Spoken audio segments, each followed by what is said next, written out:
Much. So you will receive a request to allow us record today's session. That is okay. First of all, let me very gladly to introduce Wolf. He is the director of our study abroad program, so we're very honored and very lucky to be able to invite him today, to introduce to us from the most authority to tell us, what study abroad is all about, especially how do we as international students can benefit from, study abroad programs here at UW. In the meantime, we also have Xingyue.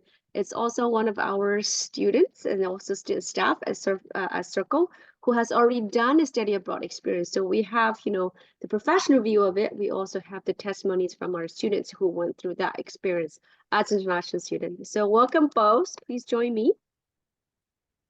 And with that, I'm gonna have Wolf take over. Thank you, Dan. Hello, everyone. Good evening. I'm Wolf, and I'm the director of UW Study Abroad. And I wanted to use this opportunity to just share a general kind of 101 about study abroad, and say a few things in that presentation about international students in particular. So let me start by telling you why I think this is an important thing to do. So my team and I, we do a lot of study abroad 101 sessions across campus throughout the year. And we often have international students reach out to us through email or in advising meetings, or they come to our 101 sessions and they ask questions. They ask questions about what does study abroad mean for international students. They ask questions like, can I study abroad as an international student? And sometimes also international students ask, I can't go on study abroad because I'm already studying abroad. So let me start by telling you that you are not studying abroad, right? As international students, fully matriculated, studying here at UW for a degree, you are Huskies. You're international Huskies, but you're full-on Huskies.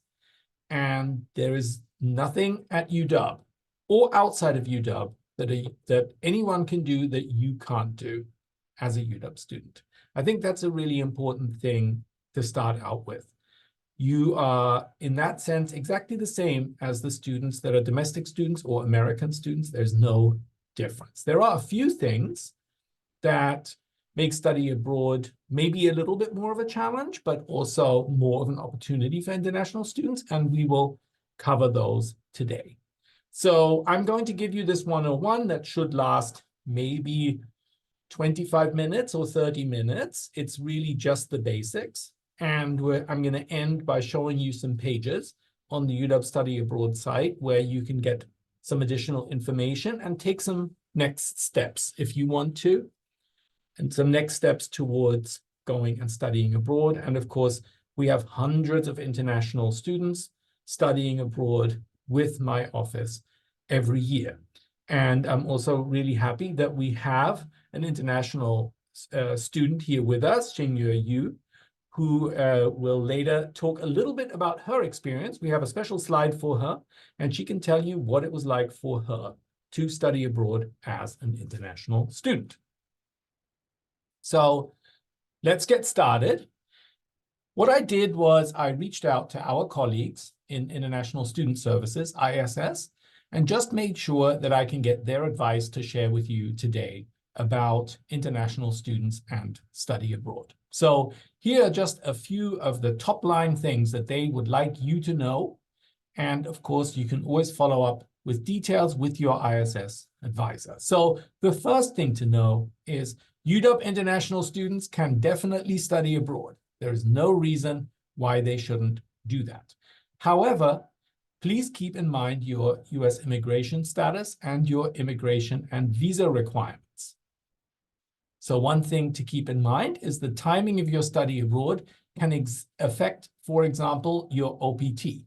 So once you have decided that a particular study abroad program is something that you want to do, and you might have talked to someone on my team and definitely talked to an academic advisor in your major or your intended major, Also, be sure always to talk to an ISS advisor about your plans, and they can give you more details on what kinds of steps you need to be aware of, and also the timeline around those steps. Many of you have left the country for short visits or maybe longer visits home, or maybe to Canada or some other trip or vacation during your time here as UW students. Study abroad really isn't different from that.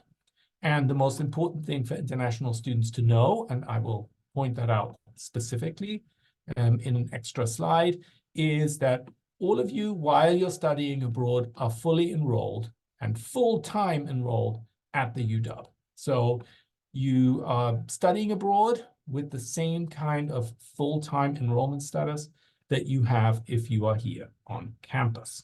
So those are just sort of the very basic pieces of ISS advice that I wanted to share. So I'm going to start with some basics about study abroad, which is how long does study abroad take, and what kinds of program length, what kinds of program terms do we have, and what do we offer?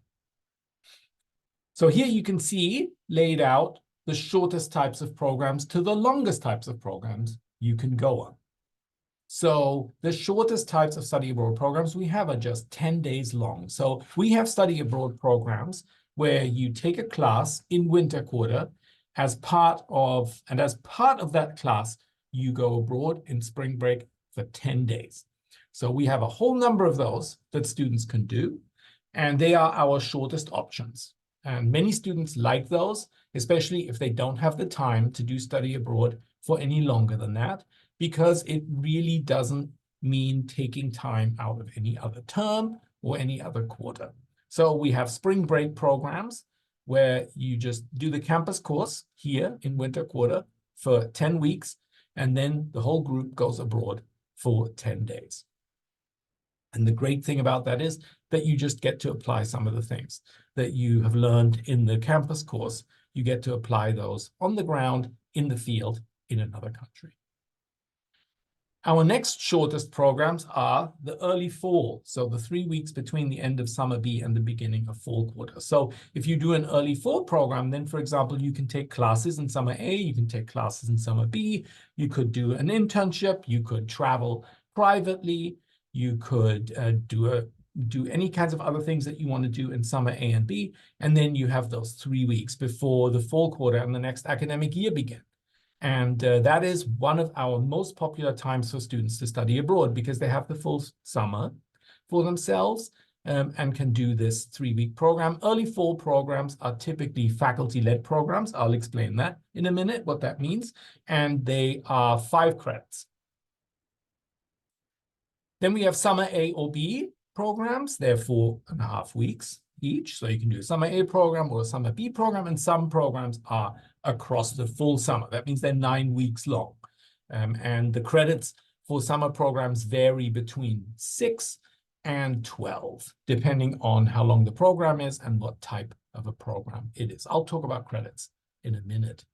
And then we have our full quarter programs that are exactly overlapping with the UW quarter. So those are quarter programs in autumn quarter, winter quarter, and spring quarter. So they are 10 weeks and align exactly with the UW calendar. We have over 100 programs like that every year, and I'll talk a bit more about them in a minute. They are led by UW faculty and taking students group size between 10 and 20 typically for 10 weeks. And then we have our long program. So our long programs are known as exchanges. So exchanges is a type of study abroad that I'll talk about in a minute, but those are longer term. When I say semester here, I want to emphasize that most of the world, unfortunately, uses the semester system for their university structure and calendar, but UW, as you know, uses the quarter system. And so when you go abroad and you're going to a semester school, then we need to make a few adjustments in terms of, like, what does that mean in terms of quarters? What does that mean in terms of tuition? What does that mean in terms of credits? We figured all these things out, and you can go to about 70 universities all around the world on exchanges. So then that gives you the longest possible program right at the end. You could go on an international exchange for a whole year. And in some cases, international students even go back to the region that they came from. Some even go back to their home country to do an international exchange, which is something that I don't think is a great idea because that's where you just came from. But there are opportunities for international students to do exchanges in many, many other countries. So that gets us to a little bit of a drill down in terms of like, what are the program types? And later I'll share a link to our website where you can just like take some time and look at the different program types in detail. So I'm only going to touch on them quite superficially here today. I've already mentioned faculty-led programs. That's a big specialty of our office and something that is really important here at UW. So that's a study abroad program. Those are study abroad programs that are created by UW professors, and they go from 10 days to 10 weeks long, and we offer over 100 of them every year. Each of those programs is sponsored by a particular academic unit. So, for example, they could be sponsored by environmental engineering. They could be sponsored by political science. They could be sponsored by Spanish and Portuguese. The good thing is that almost all of these programs are open to any UW student. There are a small number that are only for majors in those specific departments, but the vast majority of them are open to all students, which means that you can then look at those programs. I'll show you later how to do that, and you can look at what the credits are that you're earning. And for example, you could use those programs to earn a general education credit, like areas of inquiry or composition or reasoning or whichever one you need. So faculty-led programs is the biggest set of offerings that we have. Sorry. And about 2/3 of all the students that study abroad at UW, that's about 3,000 students, go on faculty-led programs every year. The next one is what we call partner programs. So there are organizations outside of the UW that create study abroad programs.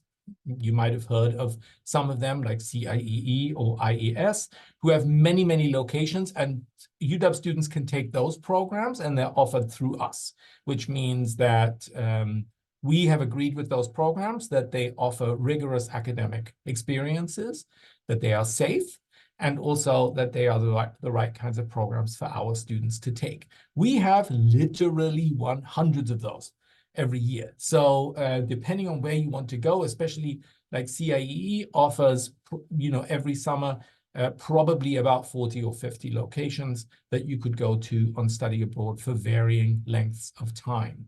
So partner programs are also a great way to find programs in parts of the world or in types of disciplines that are not offered in the faculty-led programs.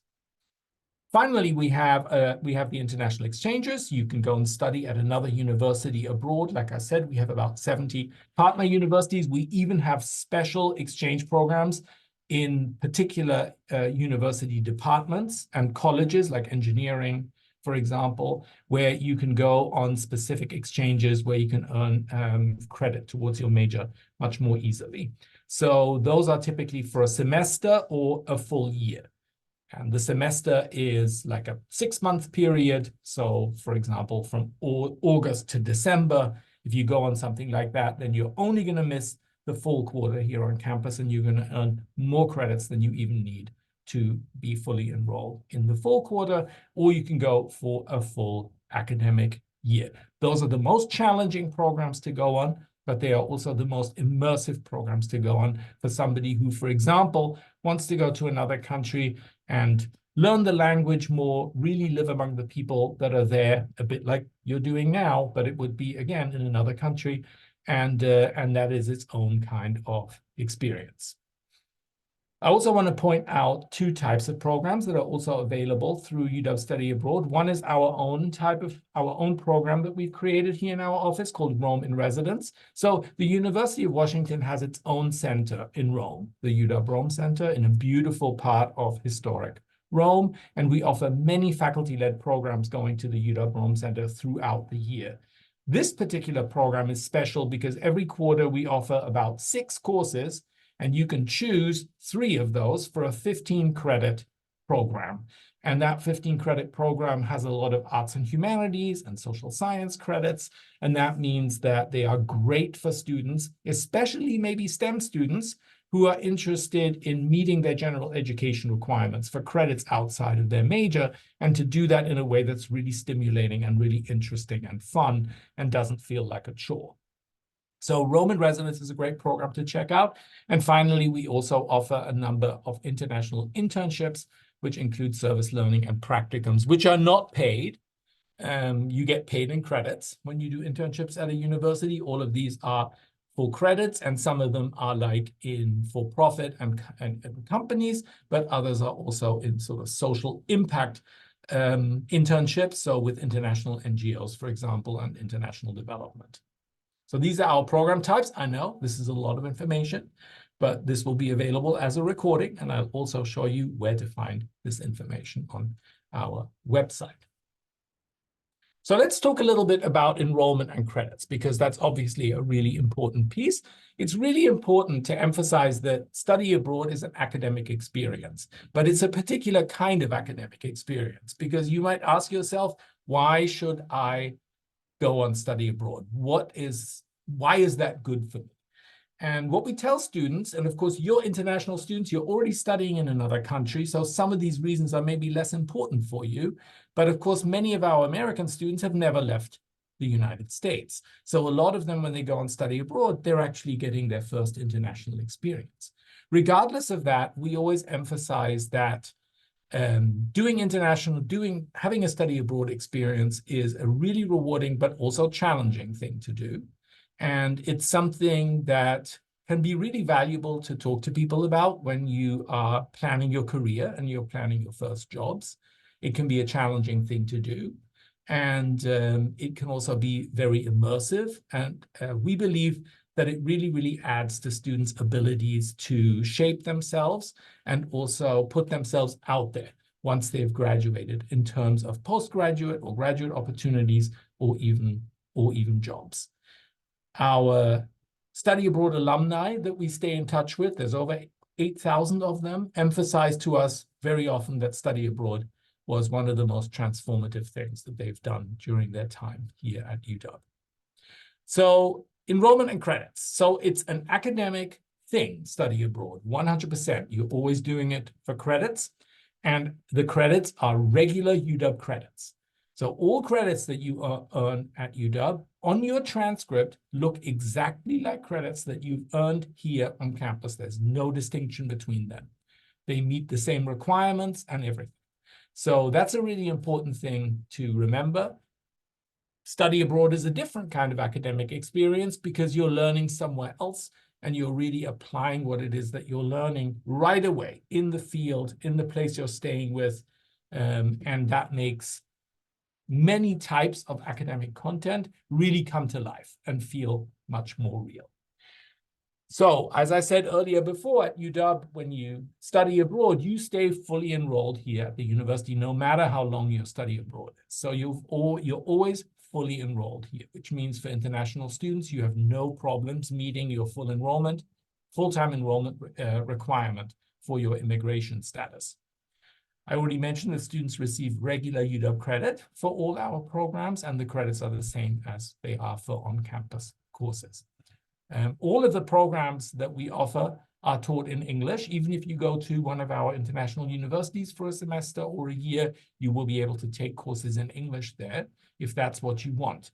There are exceptions, of course, because some of our study abroad programs, a very small number, are aimed at students who want to learn a foreign language and intensify and deepen their knowledge of a foreign language. And of course, in that case, the courses are not taught in English. And we also have some language intensive programs where students can go abroad and learn a language in the country where the language is spoken. I want to talk a little bit about planning ahead.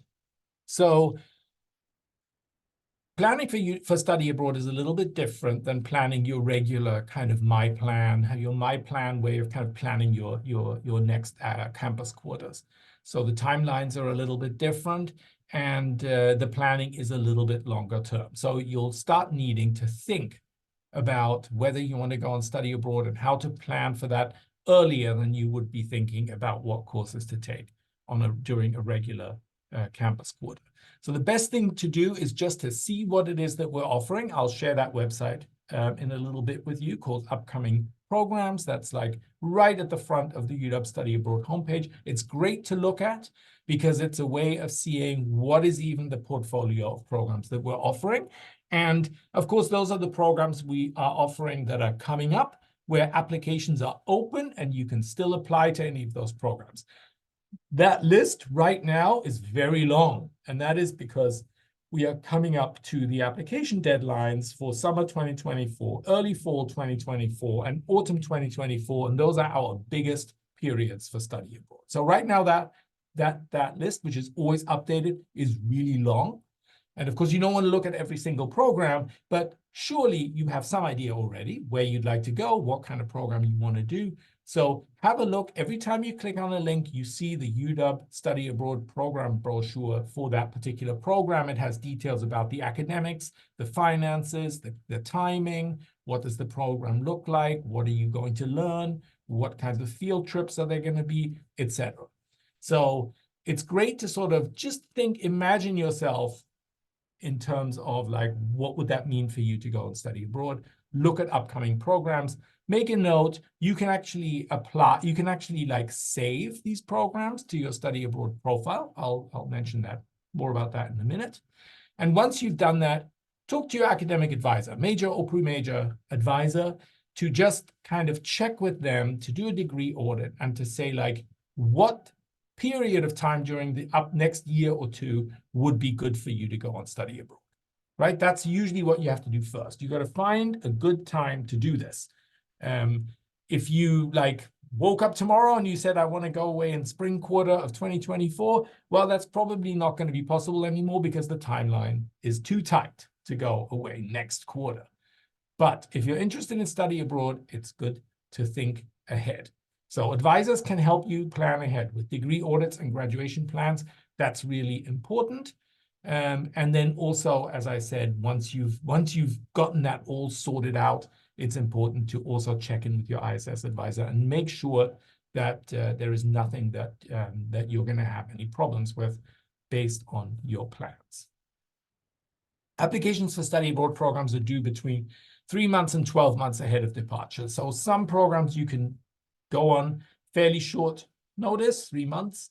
Others take a lot of planning. The 12 months is usually for study abroad exchange programs to East Asia. They have the longest, Japan, Korea, they have the longest planning time.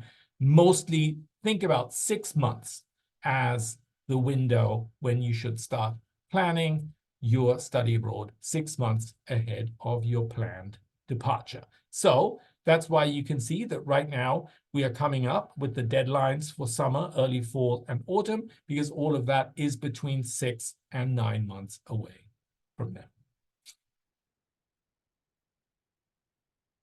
Some questions about advising. One thing you should do, and I'll share that website, is to go to the Get Started page at UW Study Abroad. And do that as soon as you can. A study abroad profile is your way of sharing with us what you think we need to know to be able to help you find the right study abroad program. So we'll ask you a little bit about yourself, about like your major or intended major, what's your class standing, tell us anything about you. You can say that you're an international student.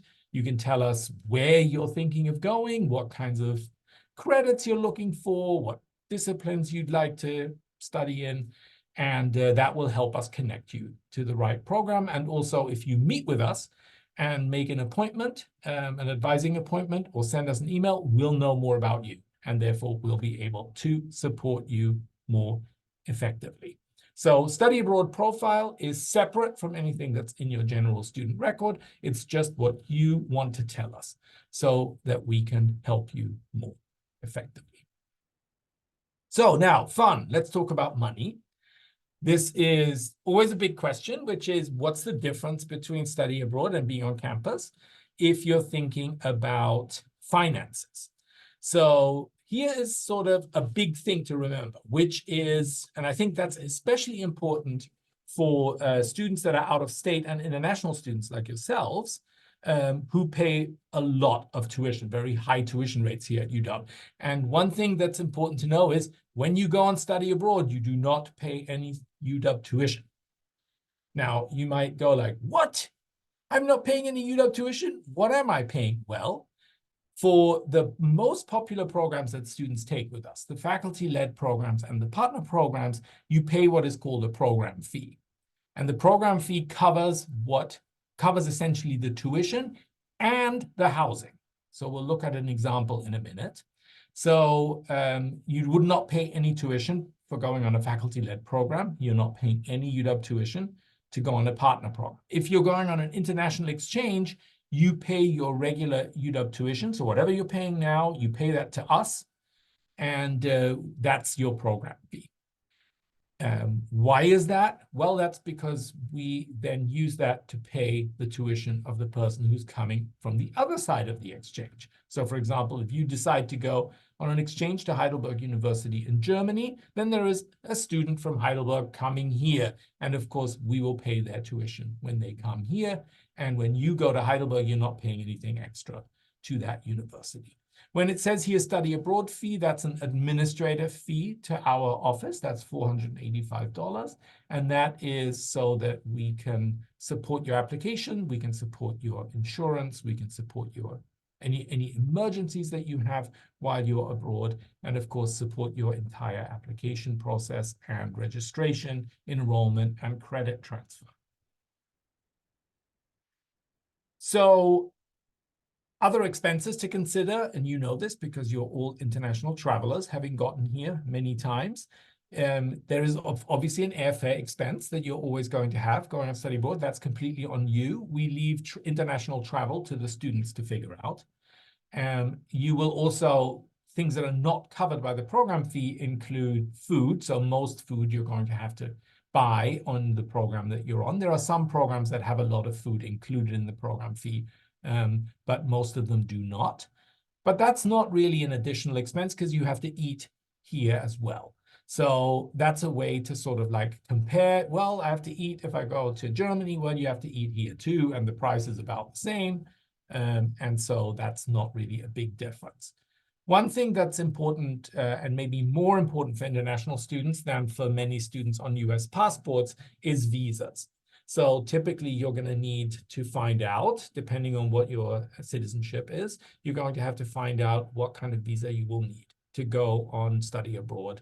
And that's going to be your responsibility to figure out. We can give you some advice, but not everybody's a little bit different when it comes to that, to talk to the embassies and consulates of the countries that you're going to. Most of those will be located, in some cases here in Seattle, but in most cases in San Francisco for Seattle. And that's something that you'll have to find out about.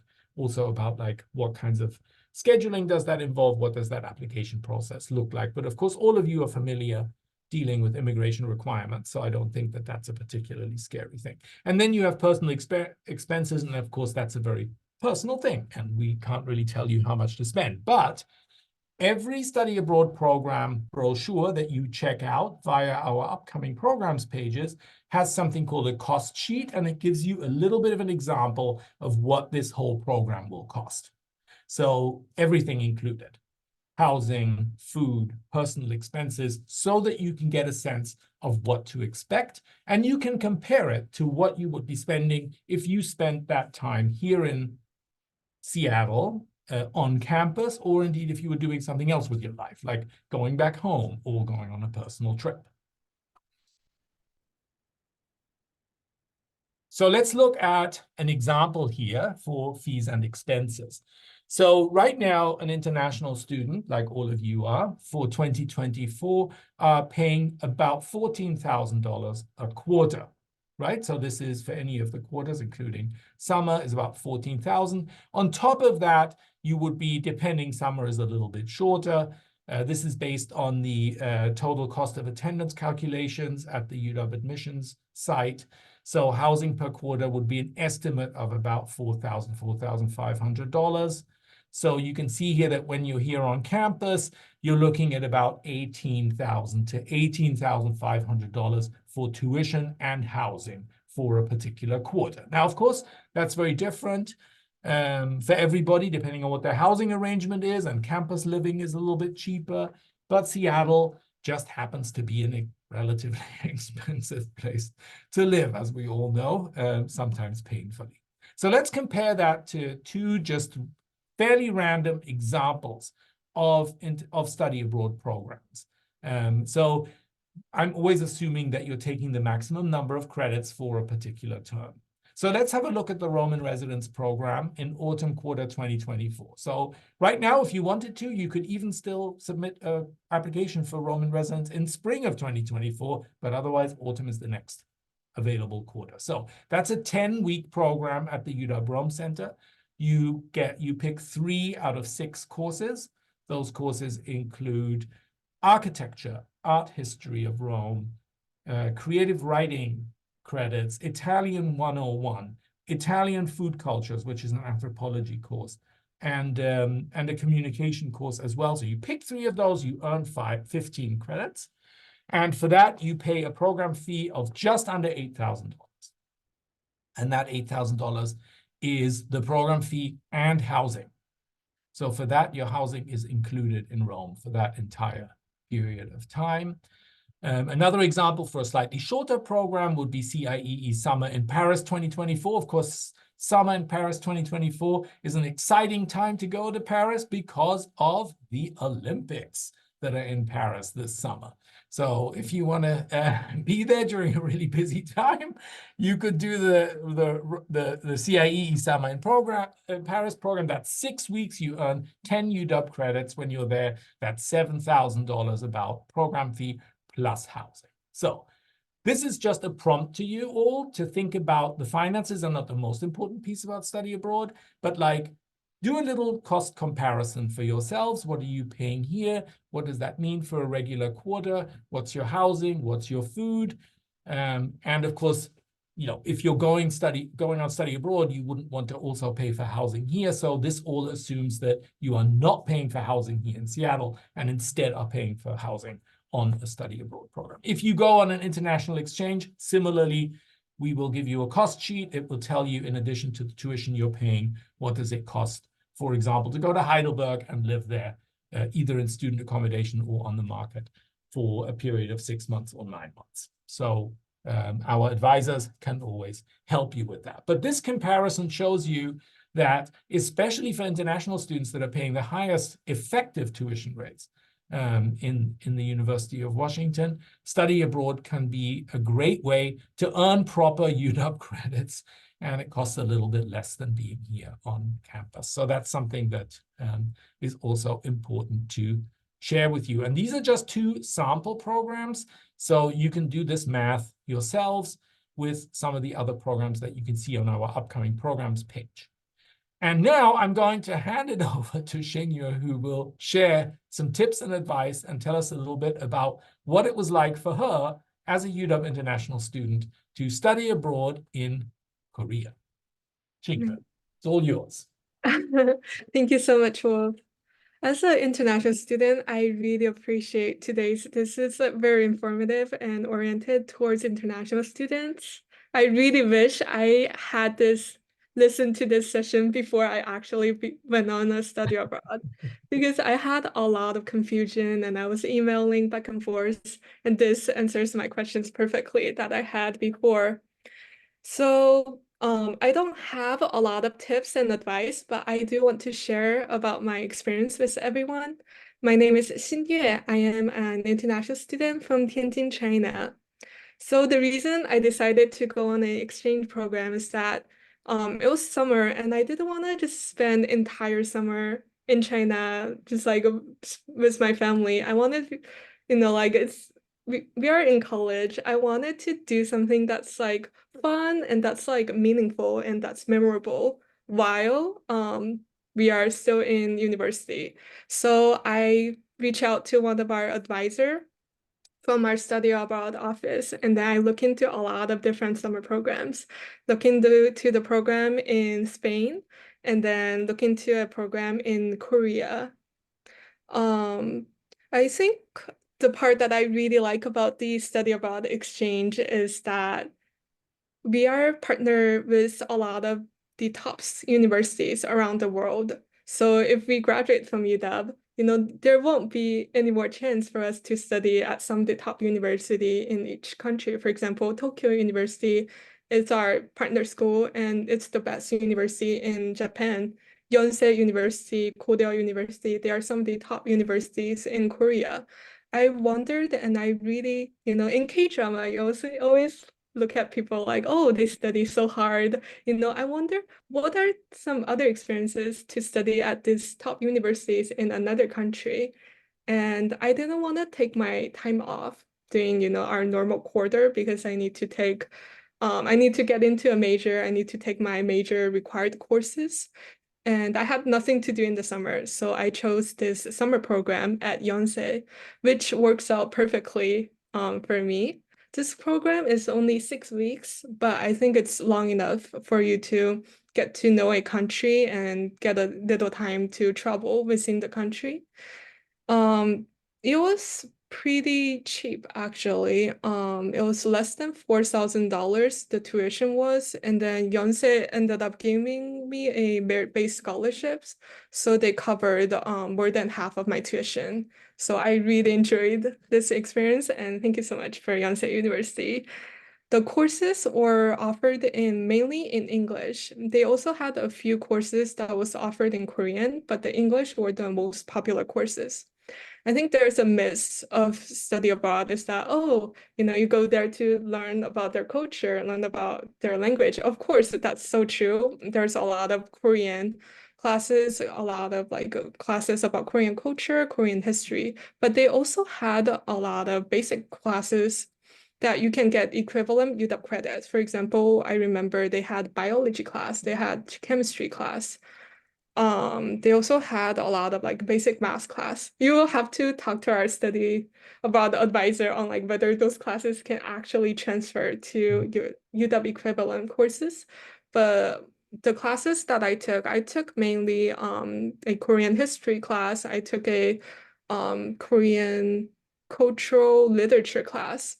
And then all those classes transferred to upper level courses and counted towards my major and minors. So it worked out pretty well for me. I took 15 credits, and I think it was a very nice experience overall because you are not only getting the UW credits in 6 weeks, but also you are meeting these other friends from all over the world. I met a really good friend from NYU taking the same classes at Yonsei University. I also met friends from UCLA. So I think it's a really good opportunity to not only make local friends that's actually coming from Yonsei, but also meet other friends from around the world. And yes, if you're a Chinese student like me, you do need a visa to join study abroad programs. So I really advise everyone to think ahead and then talk to our ISS advisor, talk to our study abroad advisor. All of them are so welcoming. And I remember the talk I had with our study abroad advisor. She gave me so many options, and then she was so happy that I talked to her. So I really, really appreciated that experience. But the one thing is, in visa, there's a lot of issues that comes up as a Chinese student. The visa process is complicated. So try to work ahead and not only talk to our advisors, but also try to search by yourself on different requirements online. Go look at different embassies website and then figure out what exactly do you need a student visa? Do you need what type of visa do you need and what type of materials that you will need to apply for that visa? Because sometimes it's a little late to start preparing those materials when we hear about the acceptance. So it's important that when you are applying for the programs to think ahead and then start preparing and then wait for your decision. I think there's another myth that a lot of our study abroad programs are super competitive, and then that requires you to have a high language skill. But that wasn't true for this program. The Yonsei University summer program didn't require much of a Korean skill because most of the classes are in English. And then it was the visa was, I think the visa process took me 2 months for Yonsei University, and it wasn't very competitive at all. I submitted my application. They didn't require any recommendation letters, and then I waited and then got accepted right away. So highly encourage everyone to look into this program and other summer programs. Of course, exchange programs as well, but I feel like summer programs are very stress-free, and then you don't have to worry about your major, about other stuff. Just, you don't have to pay the study abroad program fee and then pay the tuition to the summer school and then enjoy your summer at another country. So yeah, I added some pictures. I did some travel while I was in Korea, and I added some pictures that I took while I was there. It was a very enjoyable summer, and it's been a very, very great memory. So highly encourage everyone to join our study abroad program. Thank you so much. Thank you so much, Inyo. I really like that picture of the cat with with the flower collar. So thank you for selecting that, and thank you for pointing out the many aspects that students should be thinking about when they're going on study abroad. And I think one thing that's particularly important is to remember that it is a great additional experience to everything that you're already experiencing as an international student here in the United States, which is already a journey of exploration for many of you. So all of you are already explorers in ways that many of our domestic students going on study abroad are not. I myself was an international student for all of my 14 years at university. I'm from Germany, and I did all of my academic study in the United Kingdom. So it's a little bit easier for a German to have to learn enough English to get a ton of university degrees than it is for many of you to learn English to come here. The languages are more closely related, but I know what a great challenge that is and what a great opportunity it is too, and something you will never forget. So yes, thanks very much, Inyo. That's great that you shared that. I'm going to move on here. And I have a question here from Lisa. Yeah, we do have a question here. Yeah, go ahead. I see that. Yes, Lisa has asked a question. When we talk about UW credits, is it any credit or just the general education credit? Okay, Lisa, that's a good question. So any credits that you earn abroad, so for the faculty-led programs and Roman residents, you know exactly what UW credits you're earning because it's already part of the program itself. So there's no uncertainty about what the credits are that you're earning. When you go on a partner program, the credits are, it tells you exactly what you're going to be doing, what the syllabus is, and then what a student has to do is to research how that syllabus would connect to a particular department at UW, for example, for their major. So let me give you an example. Let's say you're a biology major and you find out that you want to go on a CIE program in Costa Rica where they do a lot of ecology, environment, sustainability programs. They will give you all the syllabi online, and you can go to your advisor and say, or to the biology advisor and say, what kinds of credits am I going to get for this? So it's always up to academic advisors to tell you what the credits are going to be. And it's really important to do that, as much of that before you go on the program as possible. Then when you come back, we get your transcript and we give you an online form that has all the information about the courses you took, and you can simply send it out to the right advisors, and the advisors will put in the UW credit, and then we put the UW credit into your transcript. So if you go on international exchanges or partner programs, there's a little bit of uncertainty around what those credits are going to be, but you can do a lot of research ahead of time in order to make that more predictable, what that outcome is. For the faculty-led programs, which is what most students take, or Roman residents, the UW credits are already listed there, and there's no uncertainty about what kinds of credits you're going to earn. And then when those credits come in, Lisa, you can use those in exactly the same way that you use them here for campus credit. If you're looking for major credit, it depends on what your major is. You can, of course, go through our upcoming programs list and really search for programs that have specific content for your major, but always check with an advisor on what that credit is going to be so that you don't think you're going to bring back credits that are going to be, in the end, be different from what you expected. I hope that's helpful. So what do we have coming up? Well, day after tomorrow on January 18th, we have our annual Study Abroad Fair, which is in the Hub ballrooms. So between 10 and 2 o'clock, you can just walk into the Hub ballroom and there will be about 40 faculty-led programs. We'll have tables there, many study abroad providers, exchange universities, probably over 100 opportunities to learn about particular study abroad programs. So if you have time on Thursday to stop by any time between 10 and 12 o'clock, we will just tap your Husky card so that we have the information we need. We'll follow up with you and welcome you to the study abroad community. And you can walk around, you can look at tables. There's going to be students that have done many of the programs that are being advertised, so you can talk to students about their experiences. Much as we heard from Xingyu, that's always really helpful for students to know about that. So do stop by January 18th, so this week, Thursday, between 10 and 2 in the Hub ballrooms. We're doing that because we've got our big deadlines coming up. They are at the end of January through the middle of February. Those are the deadlines for summer, early fall, and autumn 2024, which is our biggest study abroad period coming right up. So Wolf, we have one more question. Yes.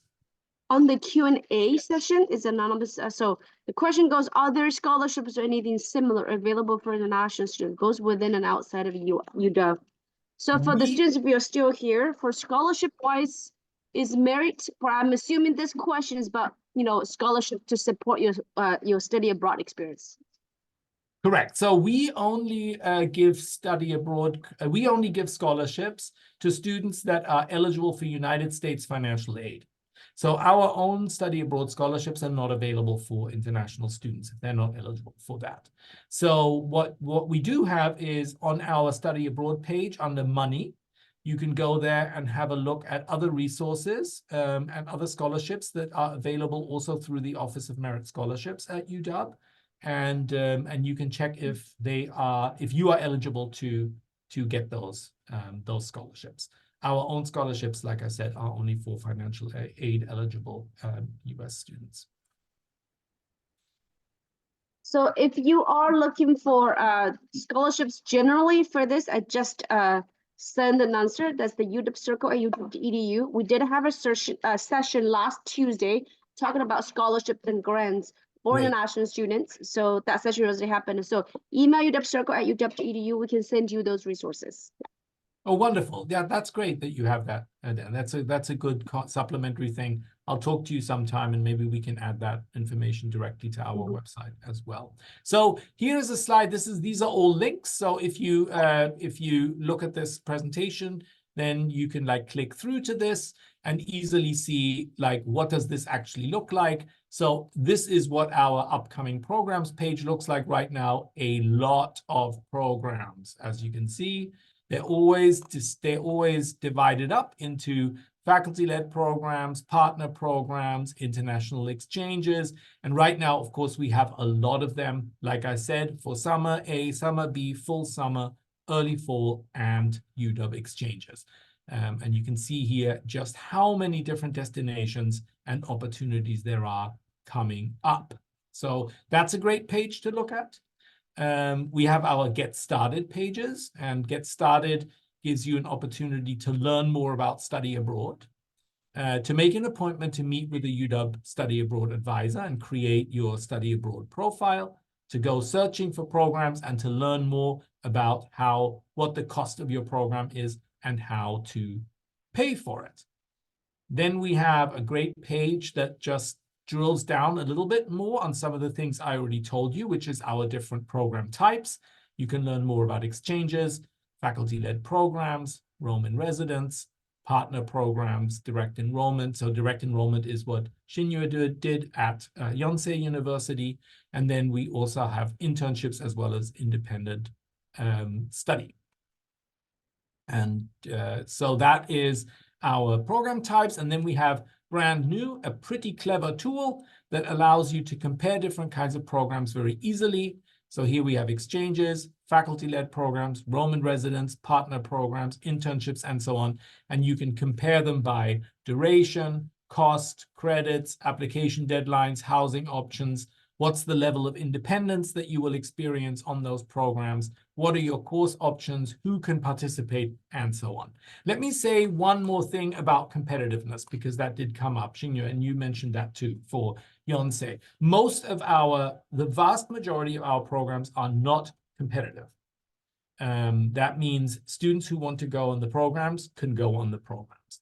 There is only one exception, and that is typically full-on exchange programs, especially to Japan and Korea. It can sometimes be a little difficult because we are not allowed to send very many students on these exchanges, and sometimes there are more students that want to go than we have spots.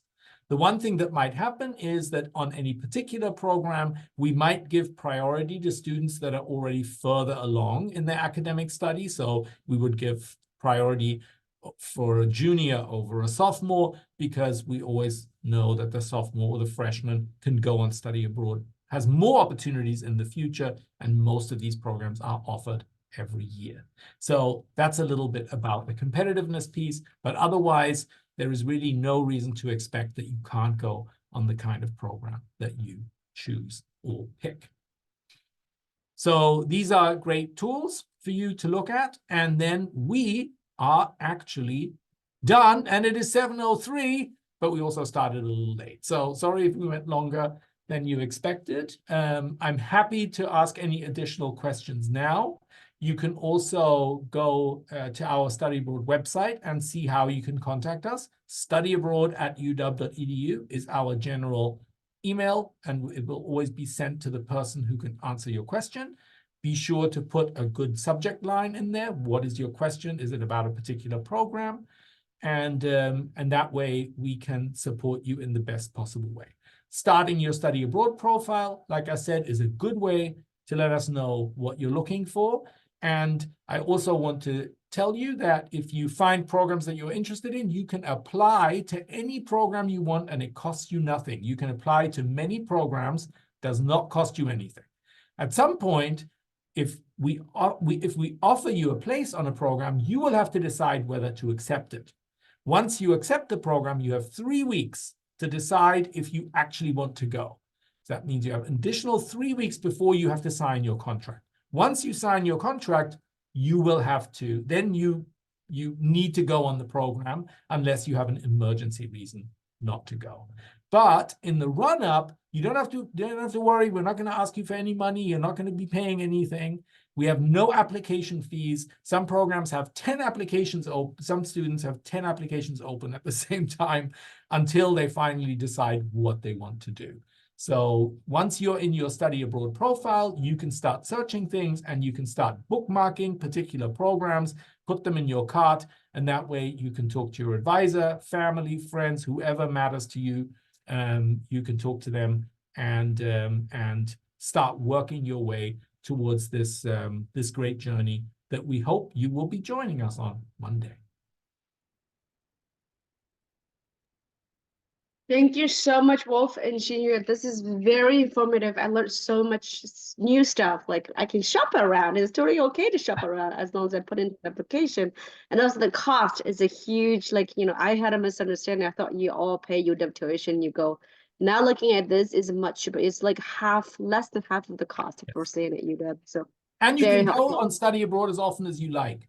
Yeah. So you don't have to go one time. You can go a number of times on study abroad. Many times. There is no reason to do that. And remember, you are always fully enrolled here. You're not taking a quarter off, right? You are just a UW student. It's not like a pause quarter or anything. You're just just regularly enrolled. Yeah, so you don't have to worry about the ISS, but we'll double check with ISS before you go. It's always good, helpful to do that. Thank you so much. I will pause the recording, and this recording will be shared in our Circle International Student Resource Guide. I will also share this into in our. Let me pause the recording as I said.